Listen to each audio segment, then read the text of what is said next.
ബദറുൽ മുനീറിന്റെ ചേലിലെ ബദറോളി ഒത്തവനാണവൻ. ബദരീങ്ങളെ പെറ്റ നാട്ടിലെ ബഹ്റാലയും നീന്തിപ്പോയവൻ. ബദറുൽ മുനീറിന്റെ ചേലിലെ ബദറോളി ഒത്തവനാണവൻ.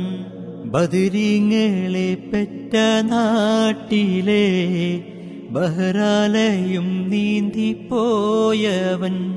ലൈല മജ്നൂവിൻ നാട്ടിലെ മൈലാഞ്ചി പൂവിട്ട കാട്ടിലെ ബൈത്തുകൾ മൂളുന്ന കാറ്റലെ കണ്ടുവോ നീയാമാരനെ. ലൈല മജ്നൂവിൻ നാട്ടിലെ മൈലാഞ്ചി പൂവിട്ട കാട്ടിലെ